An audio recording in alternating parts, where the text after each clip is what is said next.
Hey, this is David Day with Adorama TV, and today on Making Waves, we're going to discuss unwanted reflections and setting up acoustic treatment for your home studio.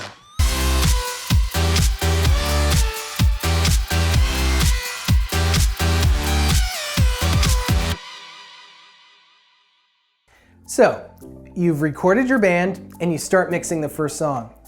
But when you play back the mix, it doesn't sound quite right. You fiddle with settings in the mix, thinking it might be that, but it's to no avail. You might think to blame your studio monitors themselves or the microphone you use to record, but oftentimes in a home recording studio, that's not the real issue you're dealing with. In many cases, the culprit is sound reflections. This is when sound travels and bounces off a surface, ultimately affecting the way you hear it. If you're like most home recording artists, you're probably working in less than ideal conditions. Any flat walls, ceilings, hardwood or tiled floors, and countertops can all be reflective surfaces which sound waves will bounce off of, making the audio you hear have reflections which might not be in your actual audio mix. Also, if you're recording in any square or rectangular room with parallel walls, like the rooms in most people's houses, your playback is at the risk of comb filtering. That's when two or more sound waves reflect off of a surface and crash into each other, causing a delay. While that may sound like a cool idea fit for a rock star, it actually affects the way you hear the audio, as the sound waves wind up hitting your ears at different times. Also, if the audio waves hit each other at the wrong time, they can interfere with one another and cancel each other out. This can cause your recording to sound weak or muddled, but it is most likely just an effect of the room you're working in and not necessarily your mix.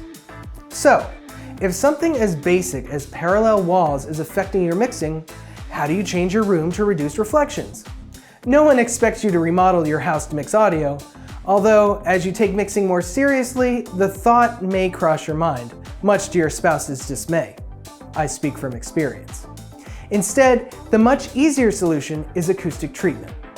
To start, there are two types of acoustic treatment to consider when thinking about your space: absorption and diffusion. With absorption, sound waves become absorbed and unable to reflect off the walls, whereas diffusion breaks up the sound waves before they can collide with each other. For now, let's talk about absorption. That's the option most people think of when talking about acoustic treatment. We've all seen photos of professional recording studios with the foam panels on the wall. Now, absorbing sound before it has a chance to reflect off the walls will eliminate a lot of the problems with those unwanted reflections. The best way to absorb the sound is with absorption panels.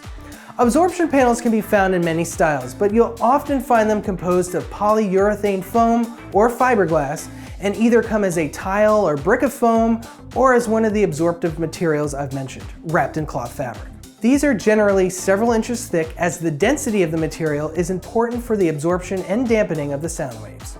Now, some people might assume that any sort of foam will do the trick, and some do-it-yourself websites suggest using material like a foam mattress topper. You know, the egg crate stuff. However, this material is far too thin. After all, it's meant for comfort and is not dense enough to properly absorb sound. Plus, generally, it's very ugly. When placing proper absorption panels around your home studio, generally you'll want to situate them at ear level on each wall of the room. These are your early reflection points. Because the monitors should be pointed at your ears to allow you to hear the best audio mix, the sound waves, especially the high frequency audio waves, will travel out in that direction to your walls and reflect back to your ears, causing you to hear the sound waves more than once. By placing absorption panels in these locations, you stop that reflection from happening, as the sound that reaches those walls will be absorbed, which helps you to only hear the audio signal as it is coming out of your monitors. A good way to judge the exact right spot for those absorption panels is with a help from a friend. In your home studio, sit in your chair and have the monitors facing your ears. Have a friend stand against one wall with a mirror and move back and forth along it. Now turn your head or your body towards your friend and follow the mirror. Most likely, if you can see the face of the monitor in the mirror's reflection, you are going to get an audio reflection in that spot. So put some absorption paneling there.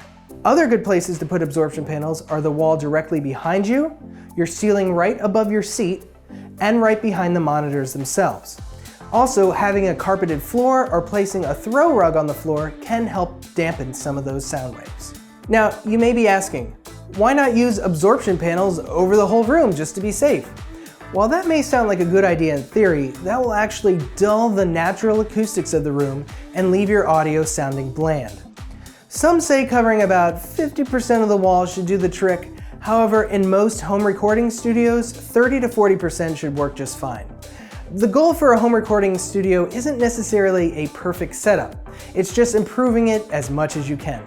Something is better than nothing. However, if your budget does allow for 50% coverage, go for it. You deserve it. While the absorption panels will help with those mid and high frequency early reflections, low-end frequencies, like from a bass, can cause their own issues. Luckily, there is a solution to that as well. Bass traps. These are generally blocks of foam molded to fit in the corners of a room. They stop low-end frequencies from reflecting in those corner areas where they tend to bunch up. Without bass traps, there's a high chance of noise cancellation, which could make it sound like you are lacking that low-end power. Conversely, depending on how close you and your monitors are to the corners of your room, it could have the opposite effect and sound like you have more bass than you actually do.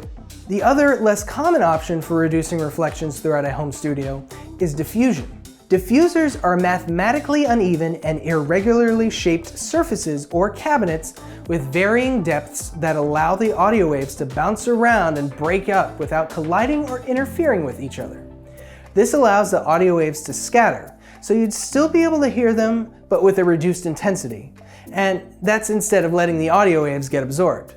This allows the sound to have a bit of live ambiance without an echo. But you mostly see those in high-end professional studios that can afford them. So, do you need acoustic treatment?